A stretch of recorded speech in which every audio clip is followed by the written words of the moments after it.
Corona महामारी से आज दुनिया भर में दहशत है। आज दुनिया भर के वैज्ञानिक इसकी वैक्सीन बनाने में जुटे हैं। पर मेरी मौत की वजह एक ऐसी बीमारी बनने वाली थी जिसका इलाज इंसानी दिमाग कभी नहीं ढूंढ पाया। अब हम तुमसे डरने नहीं वाले, समझे? अच्छा, तो हमारी बिल्ली हम पर ही पंजा मारेगी? हमने कभी सोचा भी नहीं था हमें तुमसे ऐसे बात करनी पड़ेगी। हेलो हेलो,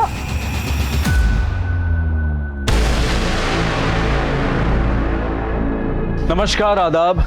क्राइम पेट्रोल सतर्क के आज के इस एपिसोड में मैं अनूप सोनी आप सबका स्वागत करता हूं। पूरी दुनिया, पूरी मानव जाति इस कोरोना के संकट से जूझ रही है, लेकिन हमारा देश कोरोना के अलावा कई और वायरसेस से भी जूझ रहा है, जैसे कि अंधविश्वास, पाखंड, जातिवाद, अन्याय, गरीबी और महिलाओं पर अत्याचार। ये सब ऐसे वायरस हैं जो धीरे धीरे हमारे समाज को बीमार करते जा रहे हैं। महिलाओं पर अत्याचार करने वाला वायरस, जो कि सबसे खतरनाक वायरस है, इसने महिलाओं के अस्तित्व को ही कटघरे में लाकर खड़ा कर दिया है। और इसी वायरस के कारण महिलाओं को आए दिन महिला होने की सजा भुगतनी पड़ती है। आज का ये केस इसी वायरस से जुड़ी एक कहानी है।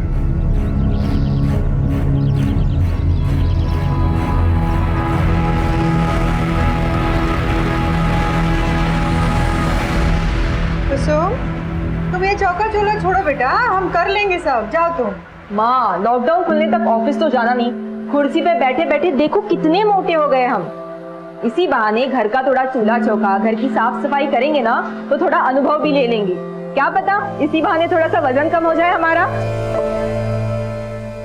अरे ले लीजिए। अरे कुसुम, तुम्हारा तो पता नहीं, लेकिन ये लॉकडाउन खत्म होते होते तक ना हम घिसी हुई टिकिया बन जाएंगे। कि कोरोना वायरस के चक्कर में 3-3 बार कपड़े बदलते हैं और हमको 2-2 बार कपड़ा धोना पड़ता है। अरे दीदी, आप टेंशन क्यों लेती हो? कोई बात नहीं, आपका भी थोड़ा बहुत अनुभव हम बांट लेंगे। कभी कभी हम भी कपड़ा धो दिया करेंगे, ठीक है? अरे अपने बड़के भैया का अनुभव भी बांट लीजिए। लॉकडाउन से पहले तो काम लगा नहीं, और अब आने वाले समय में रोजगार कितना मारा मारी होने वाला है, तो क्या कीजिएगा महाराज? क्या चमत्कार दिखाएंगे? अरे पापा, हम अपना कुंडली देख रहे हैं, और इंडिया का भी। सितंबर 2020 में इंडिया बूम है, देश चमकेगा और हम भी चमकेंगे, देख लीजिएगा आप।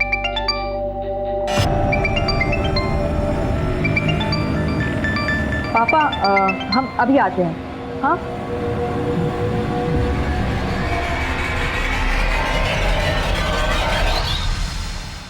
तुम हमको डर के फोन किए हो या हमको डराने को फोन किए हो? डार्लिंग, कैसी बातें कर रही हो?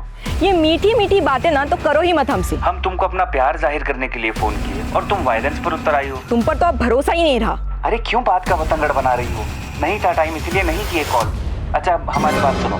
हाँ मुस्कान, हम ना तुम्हें अभी ईमेल भेज देंगे, ठीक है? Okay, bye.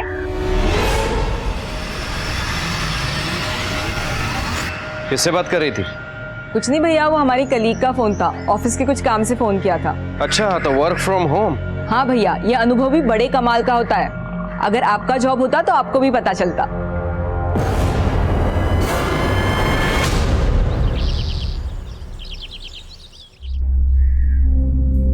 कुसुम, अरे तुम्हारा वर्क फ्रॉम होम चल रहा है ना, तो कहाँ जाने की तैयारी में हो?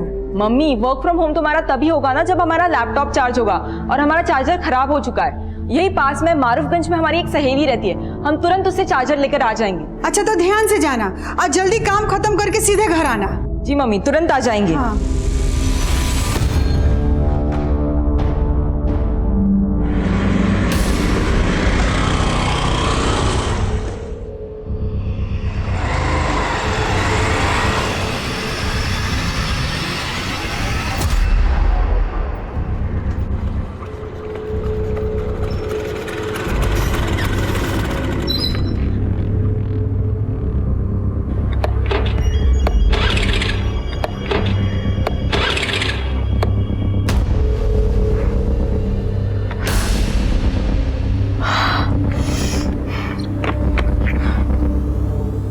क्या हुआ मैडम? कोई समस्या है तो हमको बताइए ना। हेलो। हाँ शीतल दीदी, वो हमारी स्कूटी खराब हो गई है। स्कूटी खराब हो गई? अच्छा, अभी कहाँ हो तुम? वो यहाँ अनीसाबाद के यहाँ पे। पर कुसुम, तुम तो मारूफगंज जाने वाली थी ना, तुम्हारी स्कूटी अनीसाबाद में कैसे खराब हो गई? वो हमको फुलवारी शरीफ में 2 मिनट का काम था, सोचा वो भी निपटा ले। और वैसे भी अभी लॉकडाउन के चलते कहीं बाहर जाना तो होता ही नहीं है। तो बबलू भैया है ना, वो तुम्हारे पीछे ही निकले थे। एक बार उनको फोन करो, क्या पता वो तुम्हारे आसपास ही हो। बबलू भैया हमारे पीछे निकले थे? हाँ। अच्छा तुम रुको, हम बबलू भैया को फोन करके बोलते हैं, वो तुम्हें अनीसाबाद से पिक कर लेंगे। हाँ ठीक है, चलेगा।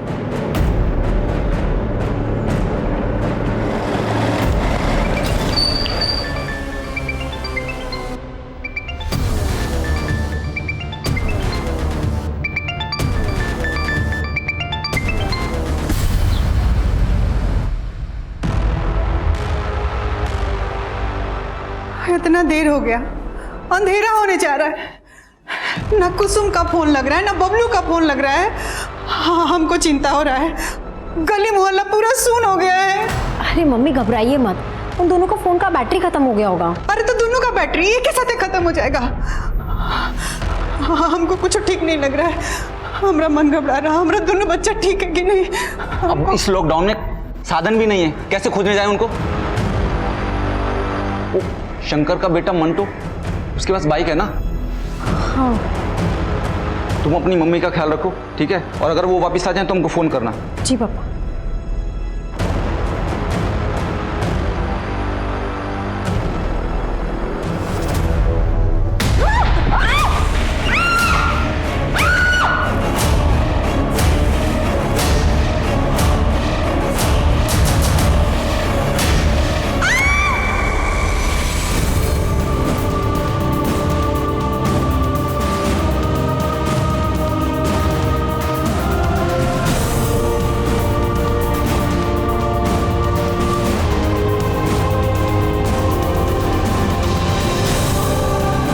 कोरोना वायरस की पहले लॉकडाउन की रात में जब पूरे देश में कर्फ्यू था, तब एक परिवार के 2 भाई बहन कुसुम और बबलू लापता थे। उनके पिता रामनाथ उनको ढूंढने की नाकाम कोशिश कर रहे थे और उनकी मां दुर्गा और बहन शीतल सकते में थे। और सुबह होते होते पुलिस भी बबलू और कुसुम की तलाश में जुट गई। जब आप लोग को मालूम है कि शहर में लॉकडाउन लगा हुआ है, बाहर नहीं निकलना है, तो कुसुम को रुकना चाहिए था ना। सर वो कुसुम के लैपटॉप का चार्जर खराब हो गया था, वो मारूफगंज अपनी सहेली से चार्जर लेने के लिए ही गई थी।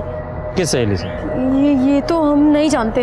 अच्छा, कुसुम तो मारूफगंज गई थी, तो यहाँ अनीसाबाद कैसे आई? यही बात हम भी कुसुम से फोन पे पूछे थे।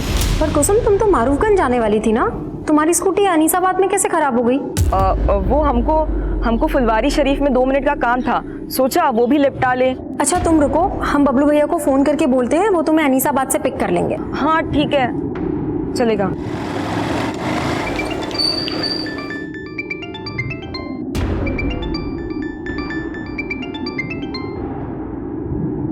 हेलो, अरे क्या आफत है शीतल, काहे फोन कर रही हो? भैया वो कुसुम का स्कूटी है ना, अनीसाबाद में खराब हो गया है, आप उसको पिक कर लेंगे? तो यहाँ बबलू अनीसाबाद में कुसुम से मिला था? सर हमको नहीं मालूम, हमने जब दोबारा फोन किया तो दोनों का फोन स्विच ऑफ आ रहा था। कुसुम फुलवारी शरीफ किससे मिलने गई थी? ये तो वो नहीं बताई थी हमको। कहीं ऐसा तो नहीं कि कुसुम आप लोगों से सच छुपा रही हो सकता है कुसुम का किसी लड़के के साथ अफेयर चल रहा हो। ये क्या बोल रहे हैं साहब, हमारी कुसुम ऐसी नहीं है। सर वहाँ पे एक फीमेल का सैंडल मिला है, उस पे खून के धब्बे भी हैं। हाँ? आइए सर, ये देखिए।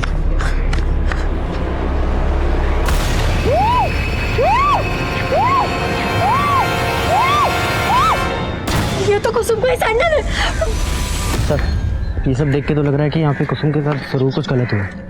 माना कि सबूत मिला है, लेकिन कुसुम का स्कूटी यहाँ पे खराब हुआ था, तो क्या कुसुम स्कूटी समेत गायब हो गई? उसका भाई बबलू वो बाइक समेत गायब है। ऐसे कई सवाल थे जिनके जवाब कुसुम और बबलू के घर वालों से भी नहीं मिले थे। जैसे कि कुसुम घर से निकली थी मारूफगंज जाने का कहकर। यही पास में मारूफगंज में हमारी एक सहेली रहती है, हम तुरंत उससे चार्जर लेकर आ जाएंगे। तो क्या मारूफगंज में कुसुम की कोई सहेली थी, या फिर घर से बाहर निकलने के लिए उसने अपने परिवार वालों से झूठ बोला था? हमको फुलवारी शरीफ में 2 मिनट का काम था। तो फुलवारी शरीफ में ऐसा कौन था जिससे कुसुम मिलने वाली थी? और सवाल यह भी था कि क्या उस शाम कुसुम और बबलू मिले थे, और अगर मिले थे तो फिर गायब कहां हो गए, और अगर नहीं मिले थे तो उनके इस तरह से अचानक गायब हो जाने के पीछे आखिर क्या कहानी थी? सवाल कई थे और जवाब ढूंढने के लिए मारूफगंज से लेकर फुलवारी शरीफ और अनीसाबाद के कई इलाकों में छानबीन शुरू की गई। कुसुम और बबलू के दोस्तों, पड़ोसियों और रिश्तेदारों से भी सवाल जवाब किए जा रहे थे।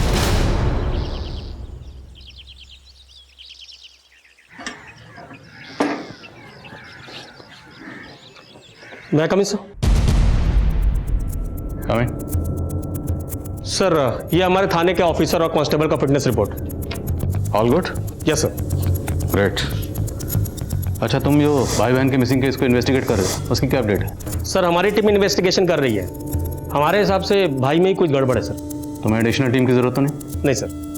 फिर भी अगर जरूरत हो बता देना। सर मामूली केस है, वैसे भी लॉकडाउन मैनेजमेंट में आपको ज़्यादा बड़ी टीम का जरूरत है सर। क्यों कह रहे हैं? सर डीएम सर के पास जाने का टाइम हो गया।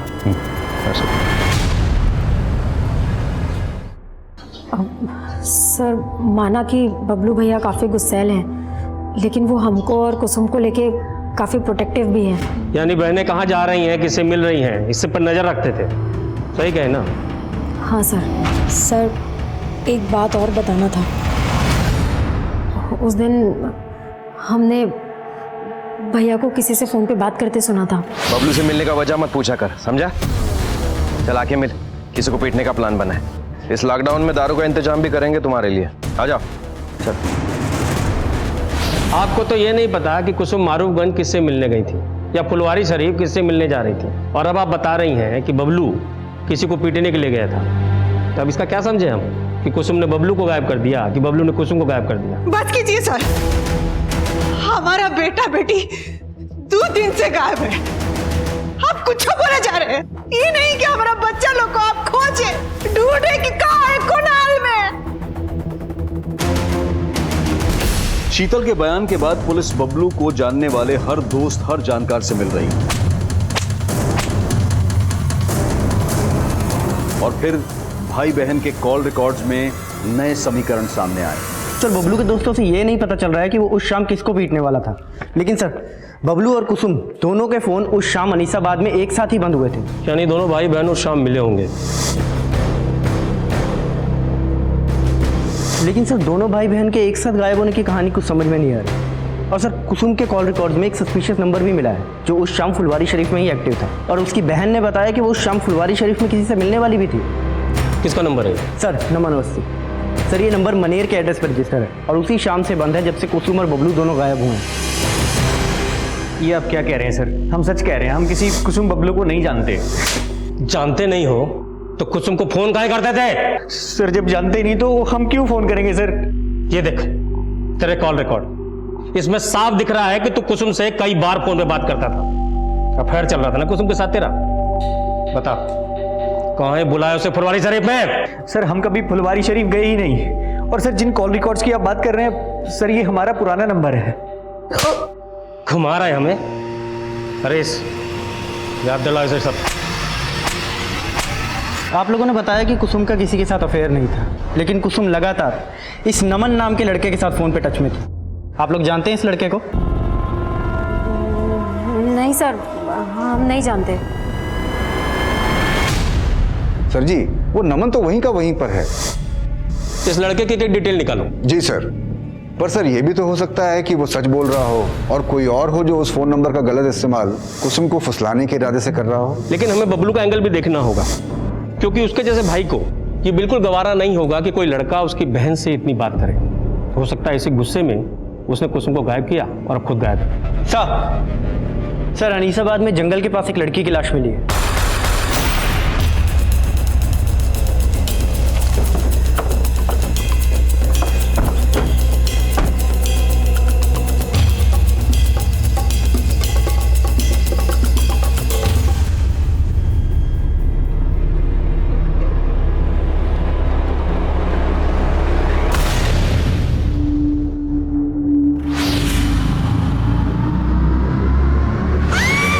सर बहुत ही ब्रूटल मर्डर है। हो सकता है कि लड़की के साथ रेप। स्कूटी मिली? नहीं सर। और सर बबलू का भी कुछ पता नहीं चल रहा। सर हो सकता है कि बबलू इसी को मार के भाग गया हो। कुसुम के घर वालों को स्नैक के लिए बुलाओ। सर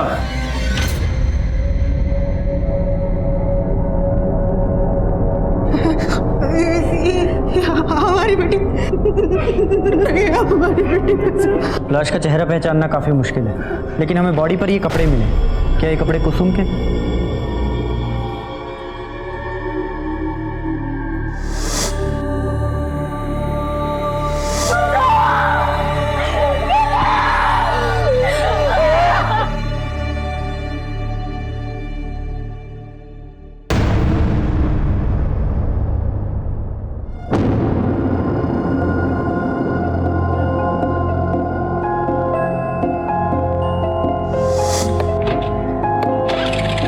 क्या हुआ मैडम?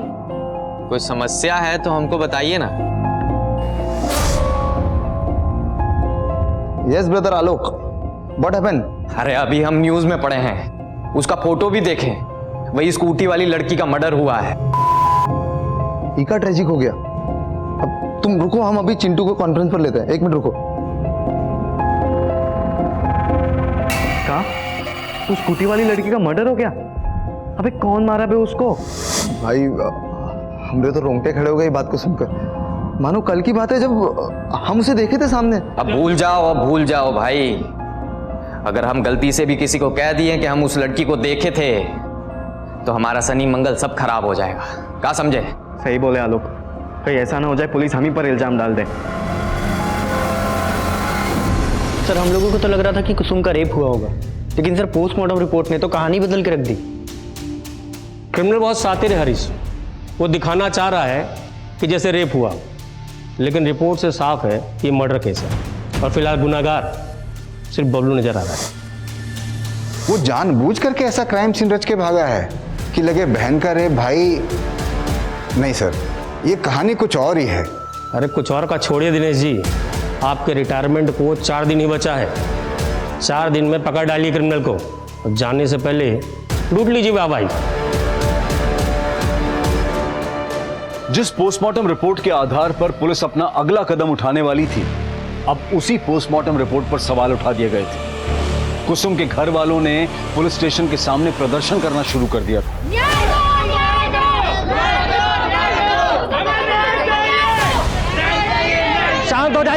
शांत हो जाइए। देखिए कुसुम का पोस्टमार्टम कराने से रिपोर्ट बदल नहीं जाएगा। आप लोग तमाशा बंद कीजिए, हमारा सहयोग कीजिए। मीडिया इस मुद्दे को लगातार रिपोर्ट कर रहा था, जिसके बाद थाने के सीनियर पुलिस ऑफिसर को इस केस का संज्ञान लेना पड़ा, जो उस वक्त लॉकडाउन से संबंधित ड्यूटी में व्यस्त थे। राजेश्वर, मालूम है ना गैदरिंग अलाउड नहीं है, फिर ये सब क्या है?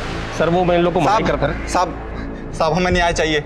हमारे बेटे को ठीक से ढूंढा नहीं जा रहा है और हमारी बेटी के साथ कुछ गलत हुआ है। ये लोग कह रहे हैं कि पोस्टमार्टम में सिर्फ मर्डर आया है। साहब आप एक बार आप लाश को देखिए, आप खुद समझ जाएंगे कि उसके साथ कुछ गलत हुआ है। आपकी क्या मांग है हमें मालूम है, हम कार्रवाई करेंगे, लेकिन आप माहौल तो देखिए, इतनी भीड़ लगा के भीड़ हटवाइए यहाँ से। साहब हमको आपसे आश्वासन चाहिए कि पोस्टमार्टम दोबारा होगा और हमारे बेटे को ठीक से ढूंढा जाएगा। मैं आपको यकीन दिलाता हूँ, कानून के दायरे में रहकर जो कार्रवाई बनती है हम करेंगे। ठीक है, अब भीड़ हटवाइए। राजेश भीड़ हटवा। चलिए हटिए आप लोग, हटाओ सबको। चलिए हटिए प्लीज, चलिए। संभाल लोगे, मैं टेंशन ना लूँ। ये संभाला? सर हम लोग पूरा डेडिकेशन के साथ जांच कर रहे हैं सर। जो भी जांच हुई है स्टडी की है मैंने। सबसे पहले वो लड़की क्या नाम है? कुसुम। उसका दोबारा से पोस्टमार्टम करवाना होगा। हरीश बॉडी को दोबारा पोस्टमार्टम के लिए भेजवा। सर और वो लड़की कुसुम उस दिन फुलवारी शरीफ में जिस लड़के से मिलने जा रही थी, वो नमन अवस्थी था? सर वो कोई दूसरा ही लगता है, क्योंकि नमन अवस्थी के खिलाफ हमें कुछ नहीं मिला है और नमन लगातार कह रहा है कि वो नंबर उसके नाम पर रजिस्टर्ड तो है, लेकिन उससे वो इस्तेमाल नहीं करता। तो उस नंबर के कॉल रिकॉर्ड से निकलवाए होंगे? सर टेलीकॉम कंपनी में रिक्वेस्ट भेजे हैं, लेकिन अभी तक आया नहीं है लॉकडाउन की वजह से। लेकिन सर हमें बबलू पे ज़्यादा शक है। जब तक सबूत ना हो कोई भी एंगल महज एक थ्योरी होता है, उससे ज़्यादा कुछ नहीं। और अगर बबलू पे इतना ही शक था तो उसे ढूंढा क्यों नहीं अभी तक? बबलू क्या, तुम कुसुम की स्कूटी तक नहीं ढूंढ पाए? सर वो लॉकडाउन की वजह से। और सर दिनेश जी भी आज ही रिटायर हो रहे हैं सर। अरे हाँ दिनेश जी सर।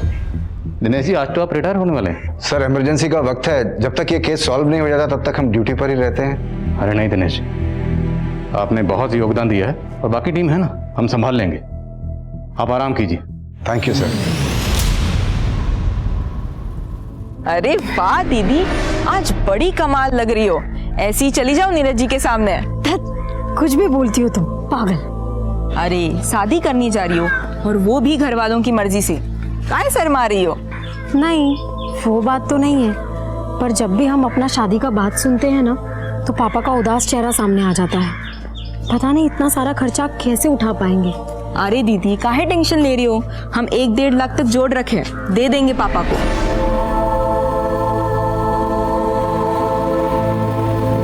कुसुम की सेकंड पोस्टमार्टम रिपोर्ट आ गई है। ये रिपोर्ट पहली रिपोर्ट से काफी अलग है सर।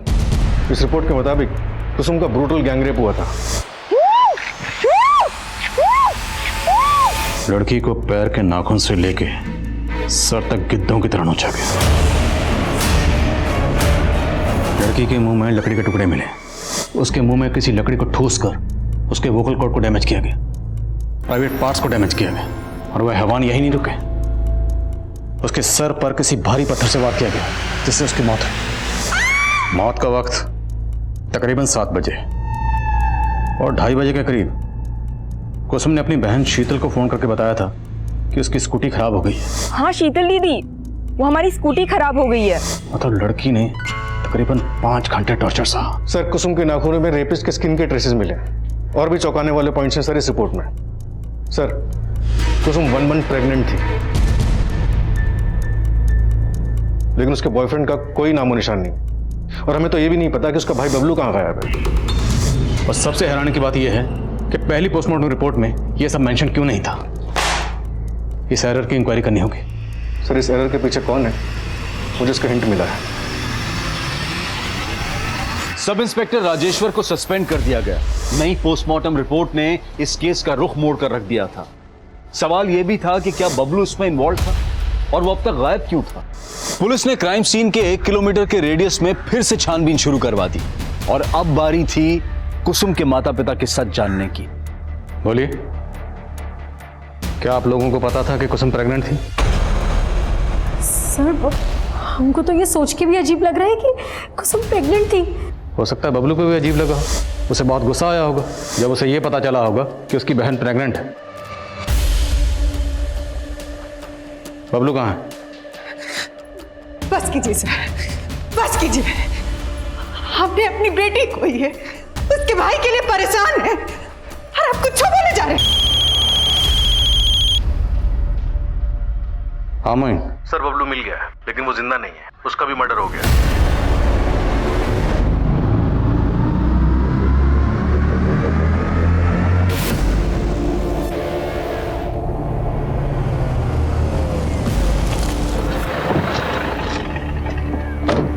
सर लाश के पास कुसुम की स्कूटी और बबलू की बाइक भी मिली है। सब कुछ झाड़ियों से पूरी तरह से छुपाया गया था।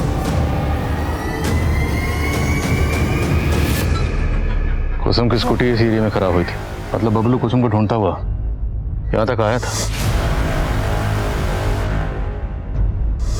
और कुसुम की लाश यहाँ से 1 किलोमीटर दूर वहां मिली। तो पहले बबलू को यहाँ मारा गया होगा और उसके बाद कुसुम को किडनैप किया गया होगा। तो क्रिमिनल्स ने बबलू की लाश को यहाँ पे डंप किया। शायद उनका मकसद कुसुम का सस्पेक्ट बबलू को बनाना रहा हो।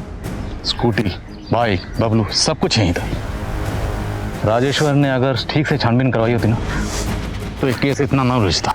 सर शीतल ने अपनी स्टेटमेंट में कहा था कि बबलू का किसी से झगड़ा हुआ था और वो अपने दोस्तों के साथ किसी को पीटने का प्लान भी बना रहा था। चल आके मिल, किसी को पीटने का प्लान बना है। हो सकता है कि सब कुछ बबलू के किसी दुश्मन का किया धरा हो सकता है ये कुसुम और बबलू के पूरे परिवार का दुश्मन हो, या ये वो भी हो सकता है जिसने कुसुम को प्रेग्नेंट किया। जो भी है, हमें हर एंगल पर नए सिरे से काम करना होगा बिना वक्त गवाए। बड़े को पोस्टमार्टम के लिए भिजवा। Right sir.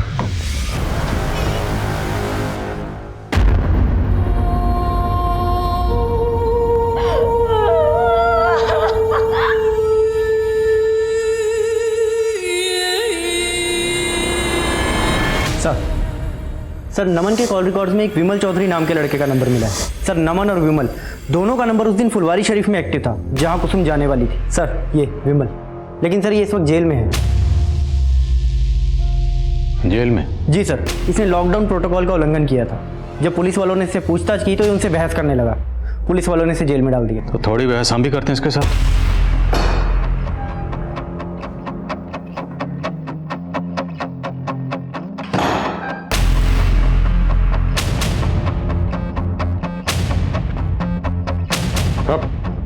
मास्क लगा। साहब हम किसी कुसुम को नहीं जानते, वो मुझे फुलवारी शरीफ में अंकुश ने बुलाया था। कौन अंकुश? विमल जल्दी से फुलवारी शरीफ पहुंचो। फुलवारी शरीफ? अरे लेकिन बात क्या है? सब अंकुश बोला वहाँ एक लड़की को डराना धमकाना है, तो बस हम वहाँ पहुँच गए।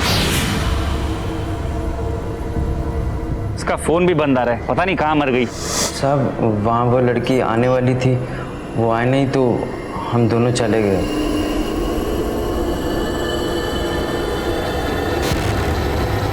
यही थी वो लड़की? हमें तो ये नहीं मालूम कि इसी को लड़की थी या नहीं। ध्यान से देख। क्योंकि हमने देखा नहीं था साहब। जिस लड़की का तुम लोगों ने रेप किया, जिसका कत्ल किया, तुम लोगों को ये नहीं पता कि वो लड़की कौन थी। अब झूठ नहीं बोल रहा हूँ मैं साहब, हमको नहीं मालूम कि लड़की का खून किसने किया। बेशक अंकुश ने किया होगा तो हमको मालूम नहीं साहब। कहाँ मिलेगा ये अंकुश?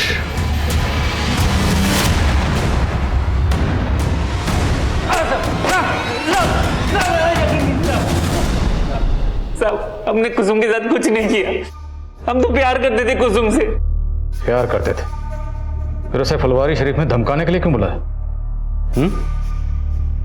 विमल, सब कुछ भग चुका है। तो ज्यादा स्मार्ट बनने की कोशिश मत करना। वो फुलवारी शरीफ नहीं पहुंची तो तू अनीसाबाद पहुंच गया। वहां पहुंचकर तूने इसके भाई बबलू को मारा, कुसुम के साथ गैंग रेप किया, फिर उसका मर्डर किया। अब बोल, और कौन कौन शामिल था इसमें? हमारा यकीन कीजिए, हमने कुछ नहीं किया। हम तो बस उसे समझाना चाहते थे कि वो हमें भूल जाए। तेरा अफेयर था ना उसके साथ? इसे प्रेग्नेंट भी तुमने किया था?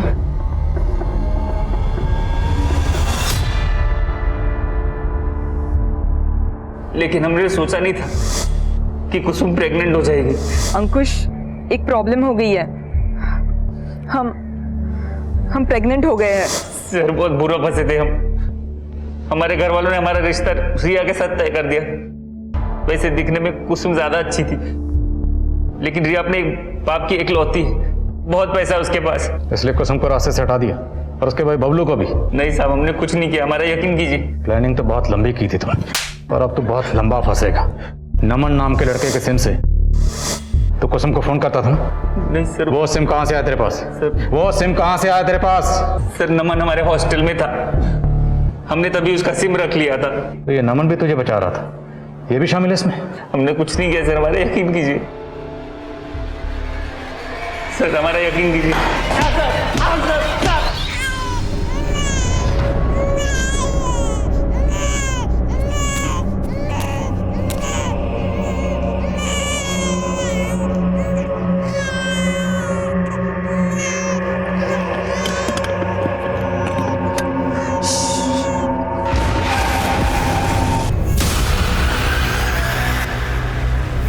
What happened?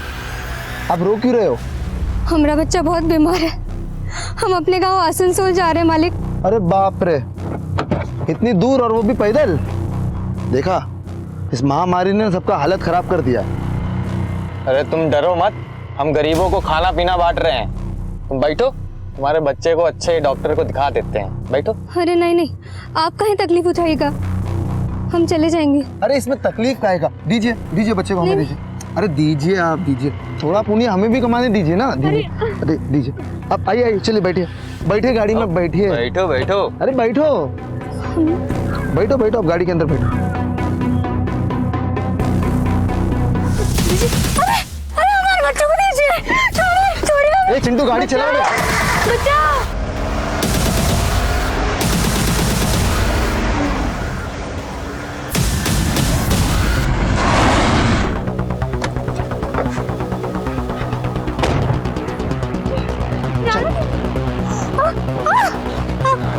हमको छोड़ दीजिए। नहीं।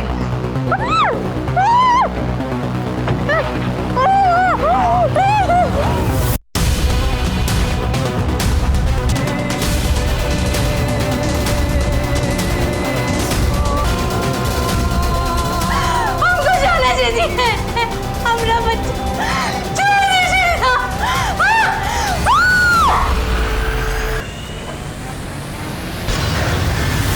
इसे कहते हैं MO, मोडस। अरे जल्दी चलो अब यहाँ से, और कुछ दिनों तक अंडरग्राउंड हो जाओ। ये एमओ वेमो कुछ बात में देखेंगे। सर अंकुश को बहुत तोड़ा, नमन और विमल दोनों को दोबारा से रिमांड के लिए, लेकिन सर कोई कुछ नहीं उगल रहा है। ये अंकुश, नमन और विमल, इन तीनों को डीएनए को कुसुम के नेल्स में जो स्किन ट्रेसेस मिले थे उनसे मैच करो। सर हेलो,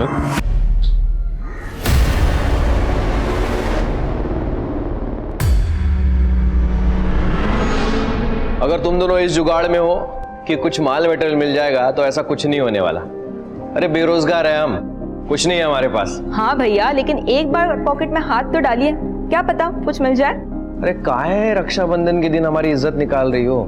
देखो ना, ये देखो हमारे पॉकेट में कुछ नहीं। ये कहां से आ गया? हाँ? भैया ये पक्का कुसुम ने रखे होंगे। हाँ भैया, लेकिन आपसे वापस लेने के लिए नहीं, ये आप ही के रक्षाबंधन का गिफ्ट है। अरे नहीं, रक्षाबंधन के दिन बहन से गिफ्ट नहीं ले सकता। रख लीजिए ना भैया। और वैसे भी कौन से डॉक्टर ने कहा है कि रक्षाबंधन पे भाई को ही बहन को गिफ्ट देना है? दिल का बुरा नहीं था हमारा बबलू, उसी बेरोजगारी ने उसका जबर कड़वा कर दिया।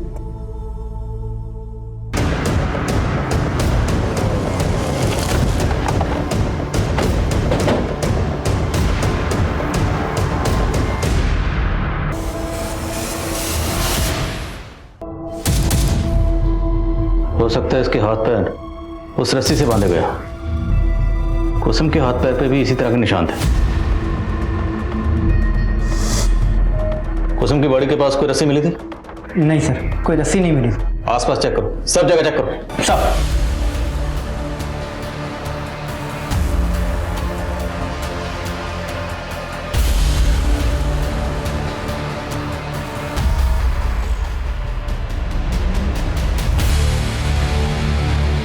दीजिए दीजिए बच्चे को हमें दीजिए। अरे दीजिए ना, थोड़ा पुण्य हमें भी कमाने दीजिए।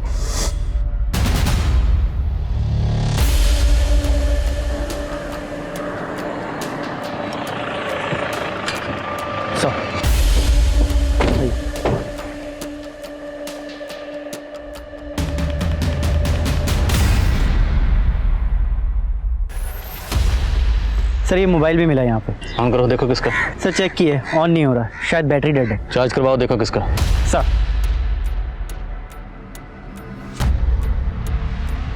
वहीं वहाँ वो औरत की लाश और यहाँ ये छोटा बच्चा, कहीं इन दोनों का आपस में कोई ताल्लुक तो नहीं? I mean, हो सकता है ये बच्चा उसी औरत का हो, उस औरत के साथ कुछ गलत हुआ और छीना झपटी में उसका ये बच्चा यहाँ पे गिर गया और मोबाइल भी गिरा। एक काम करो, हाईवे पे आजकल इतनी गाड़ी तो होती नहीं, इतनी आम दिनों में होती थी। लॉकडाउन चल रहा है, हाईवे पे जितने भी सीसीटीवी हैं सबकी फुटेज चेक करो। Right sir.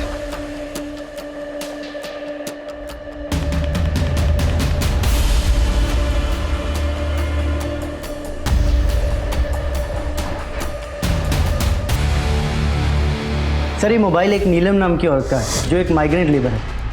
मेरी उसके घर वालों से बात हुई है, वो अपने बच्चे के साथ पैदल आसनसोल के लिए निकली थी। मतलब बच्चा उसी औरत का था। फैमिली को शनाख्त के लिए बुलाओ।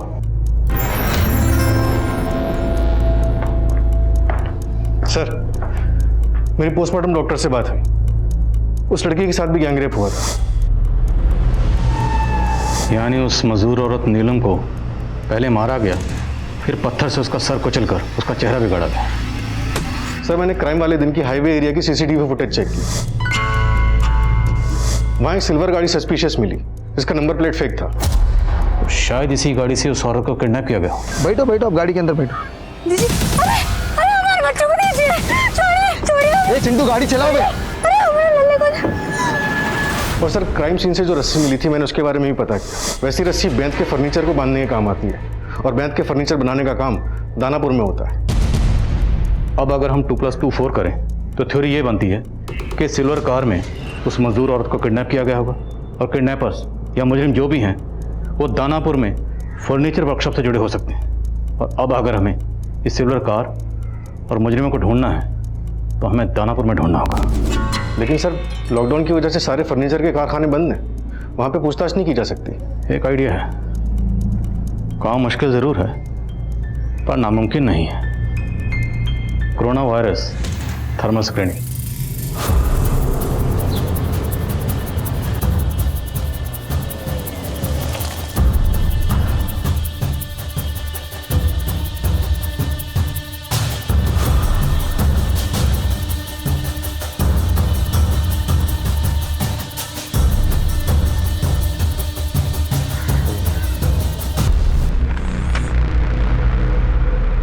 अरे साहब आप दिनेश जी, आप तो शास्त्री नगर में रहते हैं, फिर यहाँ दानापुर में? साहब यहाँ दानापुर में भी हमारा अपना घर है। वो हम प्लान किए थे कि रिटायरमेंट के बाद यहीं आके रहेंगे, इसलिए यहाँ आ गए। लेकिन साहब ये पीपी किट। हरीश है। अरे हरीश, कैसे हो? बढ़िया। तो साहब ये कोरोना ड्यूटी में ये थर्मल स्क्रीनिंग का ड्यूटी भी पुलिस को ही दे दी है क्या सरकार? दिनेश जी, आपको कुसुम मर्डर केस याद है? हाँ सर, याद है। कोई है शहर में जो लड़कियों को अपना शिकार बना रहा है, और हमें पूरा शक है कि वो इसी एरिया का है। साहब यहाँ दानापुर से? जी, और हमें ये भी खबर लगी है कि जो भी है वो सिल्वर रंग की गाड़ी इस्तेमाल करता है। क्या बात है चिंटू, इतना अर्जेंट में काहे बुलाया? यार पुलिस को पक्का हमारे बारे में सब कुछ पता चल चुका है। पता चल गया, लेकिन कैसे? अरे वो इंस्पेक्टर मिला था पापा को, कह रहा था कि हाईवे वाले कान में किसी सिल्वर कलर की गाड़ी का इस्तेमाल हुआ है। आज एक खबर सुनकर दिल दहल गया है। एक मजदूर लड़की 500 किलोमीटर पैदल चल के अपने गांव जा रही थी। बेंत की रस्सी से बांधकर उसको अगवा कर लिया, बलात्कार किए, फिर मार कर फेंक दिए कुछ हैवान। और देखिएगा पापा, इस बार भी कोई पकड़ा नहीं जाएगा। पुलिस के बस की बात ही नहीं है ये। इंस्पेक्टर साहब मिले थे आज हमको, और हमको लगता है कि वो जानते हैं कौन लोग हैं इस कांड के पीछे। कोई सिल्वर रंग की गाड़ी को ढूंढ रहे हैं वो। लेकिन हमने तो हमारी सिल्वर गाड़ी का नंबर प्लेट ही गलत लगवाए थे हम, फिर कैसे पता चल गया? देखो, पुरानी बातों को छोड़ो, अब सोचो आगे क्या करना है यार।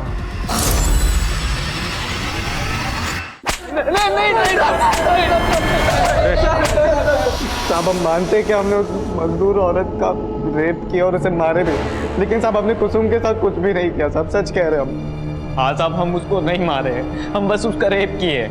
सुन रहा, आगे बोलो। और वो भी रेप करने का कोई प्लान नहीं था, बस वो तो गलती से हो गया सर।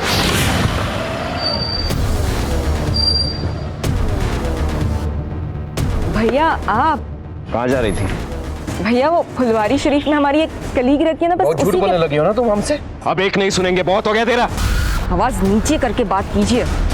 तेरी आवाज सब ऊपर नीचे कर देंगे हम। मर गया तो हम उस लड़की को कंट्रोल करने के लिए बांध दिए और गाड़ी में डाल दिए साहब, और उस लड़के की लाश को वो स्कूटी और बाइक को वहीं पर ठिकाने लगा दिए थे साहब। हम पहले सोचे कि उस लड़की को भी मार ही देते, लेकिन साहब हमको मजाक करना था तो हम थोड़ा दूर चले गए।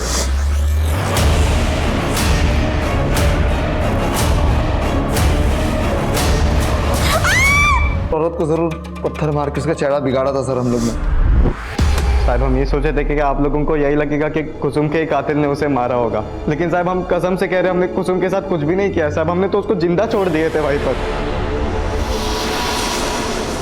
ये तीनों ये तो कबूल कर रहे हैं कि इन्होंने कुसुम का रेप किया, लेकिन ये मानने को तैयार नहीं है कि इन्होंने कुसुम को मारा भी।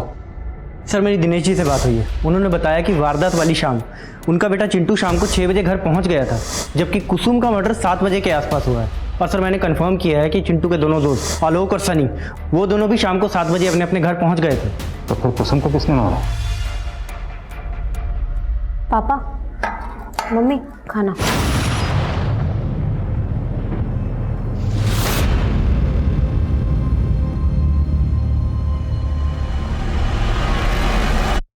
चलिए रामनाथ जी, चलते हैं।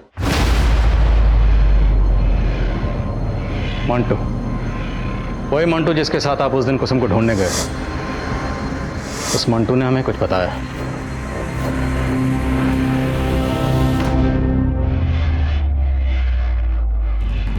हमारी समझ में कुछ नहीं आ रहा था साहब, जब हमें पता चला कि कुसुम शादी से पहले ही पेट से है। अंकुश, एक प्रॉब्लम हो गई है, हम प्रेग्नेंट हो गए हैं। हमारे पैर तलों की जमीन निकल गई। हमने किसी से कुछ नहीं बोला सिवाय बबलू के। हमने कल्पना भी नहीं की थी कुसुम हमारा मुंह काला कर देगी। तो अब क्या करेंगे आप? धृतराष्ट्र की तरह जाएंगे या गांधारी की तरह अपनी आंखों पर पट्टी बांध लेंगे? नहीं, हम ये बर्दाश्त नहीं करेंगे। बबलू से मिलने का वजह मत पूछा कर, समझा? चल आके मिल, किसी को पीटने का प्लान बना है। हमारे कहने पर बबलू ने पहले ही प्लान बना लिया था। उस रोज कुसुम जब सहेली से चार्जर का बहाना करके निकली तो हम समझ गए ये उसी लड़के से मिलने जा रही है। हमने पीछे से बबलू को उसके पीछे लगा दिया, लेकिन उसके पास बबलू का कुछ अता पता नहीं चल रहा था। हम मंटू के साथ उसे खोजने गए। बबलू तो नहीं दिखा, लेकिन कुसुम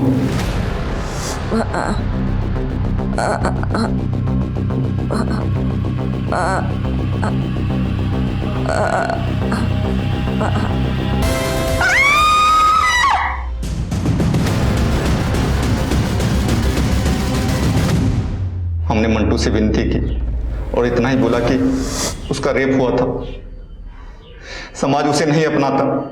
कैसे बाबू? बेटा अगर कैसा भी हो तो चलेगा, और बेटी, वो बेटी जिसे किसी ने धोखे से गर्भवती बना दिया, वो अशुद्ध हो गई। अशुद्ध वो नहीं, अशुद्ध तुम जैसे लोगों की सोच है।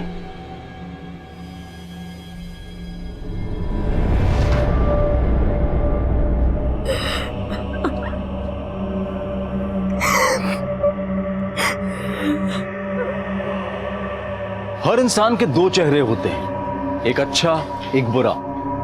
उस इंसान को कौन से चेहरे ने जकड़ रखा है ये हम नहीं जानते और धोखा खा जाते हैं। इस केस में कुसुम अंकुश को अच्छा समझ रही थी जो बुरा निकला। कुसुम का भाई बबलू और उसका अपना पिता रामनाथ, वो सबके चेहरे से धोखा खा गई। और वो 3 दरिंदे जिन्होंने 2 महिलाओं की जिंदगी बर्बाद की थी, उनके भी 2 चेहरे थे। अपने परिवार की महिलाओं के सामने एक अच्छे इंसान का चेहरा, लेकिन वही चेहरा दूसरी महिलाओं को देखते ही बदल जाता था, हैवान बन जाता था। अब मैं अनूप सोनी आपसे विदा लेता हूं, फिर मुलाकात होगी क्राइम पेट्रोल सतर्क में एक और नए केस के साथ।